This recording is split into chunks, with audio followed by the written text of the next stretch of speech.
जय Hind, good morning.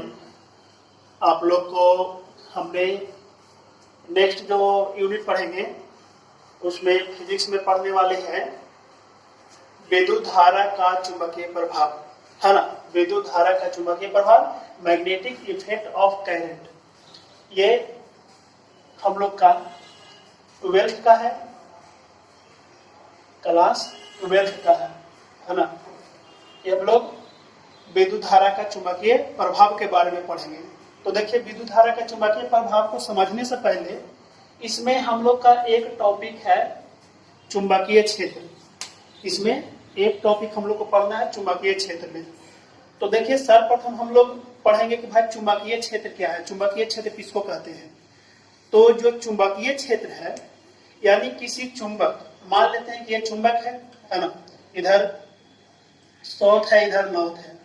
तो ये जो चुंबक है, तो किसी चुंबक के चारों ओर का वह क्षेत्र, किसी चुंबक के चारों ओर का वह क्षेत्र, मान लेते हैं कि इसका क्षेत्र है ना, चारों ओर का वह क्षेत्र जिसके आसपास उसका आकर्षण एवं प्रतिकर्षण का गुण मौजूद रहता है, या फिर आकर्षण एवं प्रतिकर्षण के गुण के बारे में पता चलता है, उसको हम लोग क्या कहते हैं, चुंबकीय क्षेत्र कहते हैं। यानी किसी चुंबक के चारों ओर का स्थित वह क्षेत्र जिसके आसपास चुंबकीय गुण का मौजूद, यानी चुंबकीय आकर्षण एवं प्रतिकर्षण का गुण मौजूद रहता है, उसको चुंबकीय क्षेत्र कहते हैं।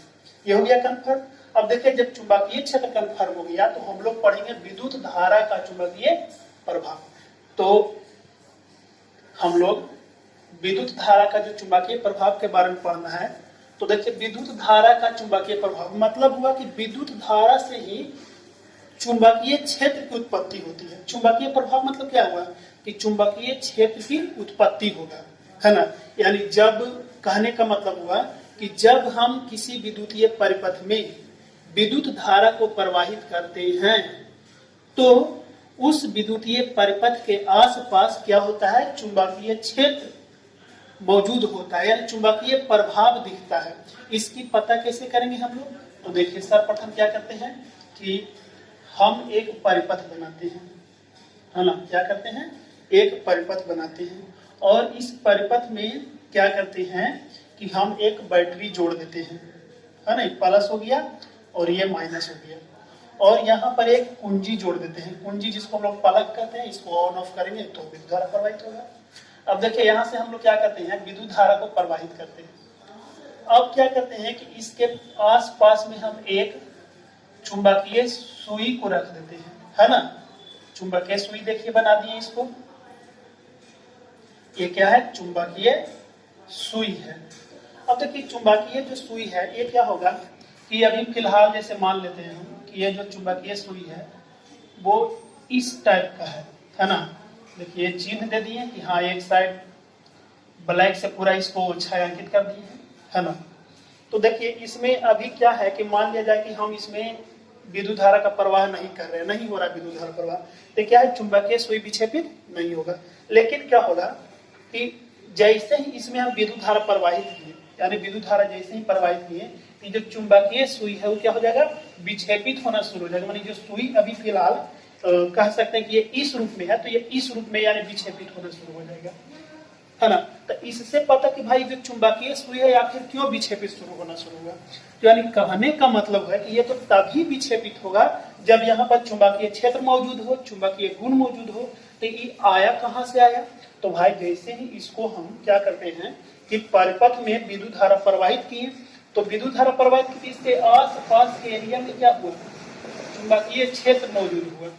अब इसी आसपास के क्षेत्र में हम लोग जब चुंबकीय सुई को रख देते हैं तो क्या होता है कि यहाँ पर चुंबकीय क्षेत्र मौजूद होता है, ठीक है ना। तो चुंबकीय क्षेत्र जिसके कारण चुंबकीय सुई विक्षेपित होना शुरू होता है। अब देखिए, अब क्या करेंगे, इसको बंद कर देंगे, तो बंद कर देंगे तो फ्री कंडीशन में आ जाएगा, तो विक्षेपित होना बंद हो जाएगा। अब देखिए क्या करेंगे, इसको हम जो विद्युत धारा जो इधर देखिए, इधर जो धन आयन था, इधर ऋण आयन था, इधर जो धन से ऋण की ओर जो धारा जा रहा था, इसको दिशा को बदल देते हैं। दिशा को क्या करेंगे, बदल देंगे, यानी इधर हम बैटरी को उल्टा करके लगा देंगे, यानी इधर माइनस वाला और इधर प्लस वाला लगा देंगे। तो अब देखिए जो धारा जाएगा किधर जाएगा, इधर से धारा बहना शुरू होगा। तो देखिए अब इधर से धारा बहना शुरू होगा, तो इसको हम धारा को बहाएंगे तो क्या होगा, ये जो विक्षेपित हो रहा था अभी उल्टा, यानी कि पहले अगर ऊपर की ओर विक्षेपित हो रहा था तो अब क्या होगा, ये इस टाइप से विक्षेपित होना शुरू हो जाएगा। तो इसी को हम लोग क्या कहते हैं, विद्युत धारा का चुंबकीय प्रभाव। देखिए विद्युत धारा का चुंबकीय प्रभाव, इसको हम लोग ओस्टार्टेड का प्रयोग भी कहते हैं। क्या कहते हैं, ओस्टार्टेड का प्रयोग भी इसको कहा जाता है ना। विद्युत धारा के चुंबकीय प्रभाव को क्या कहते हैं, ओस्टार्टेड का प्रयोग, है ना। तो ये आप लोग को समझ में आ गया होगा, है ना। देखिए ओस्टार्टेड नामक जो वैज्ञानिक था, ये कोपेनहेगन का वैज्ञानिक था, कोपेनहेगन का वैज्ञानिक था, है ना, जिसने विद्युत धारा के चुंबकीय प्रभाव के बारे में जो है वो 1820 ईस्वी में बताया था, है ना। कब बताया, 1820 ईस्वी में बताया। 42 जो ओस्टार्टेड नामक जो वैज्ञानिक था वो 1820 ईस्वी में क्या किया था, विद्युत धारा का चुंबकीय प्रभाव के बारे में बताया था।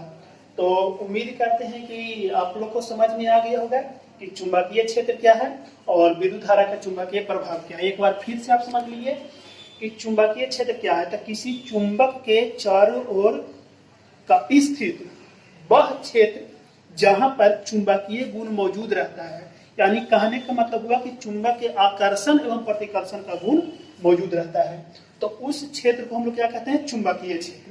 उसके बाद देखिए विद्युत धारा का चुंबकीय प्रभाव मतलब क्या हुआ कि जब किसी परिपथ से विद्युत धारा को प्रवाहित करते हैं तो उसके आसपास क्या होता है, चुंबकीय क्षेत्र मौजूद हो जाता है। चुंबकीय क्षेत्र मौजूद होने का मतलब हो गया कि यहाँ पर चुंबक का आकर्षण एवं प्रतिकर्षण का गुण का मौजूदगी के बारे में पता चलेगा। तो इसकी पुष्टि कैसे होगा, तो देखिए एक परिपथ बनाए, इसमें विद्युत धारा के बारे में प्रवाहित किए, बगल में चुंबकीय सुई रख दिए। जैसे इसमें हम लोग विद्युत धारा को प्रवाहित करेंगे चुंबकीय सुई विक्षेपित होना शुरू हो जाएगा। इसको जब धारा को बंद कर देंगे तो फिर रुक जाएगा। फिर क्या किए, एक और दिशा को पलट दिए धारा की दिशा को, तो जो चुंबकीय सुई का जो विक्षेपित था विक्षेपित की दिशा भी पलट गया। इसी से स्पष्ट होता है कि जब विक्षेपित हो रहा है चुंबकीय सुई, आखिरकार यहाँ पर कोई चुंबकीय क्षेत्र मौजूद है। तो यही था ओस्टार्टेड का प्रयोग, विद्युत धारा का चुंबकीय प्रयोग। आप लोग को समझ में आ गया होगा, तो ठीक है।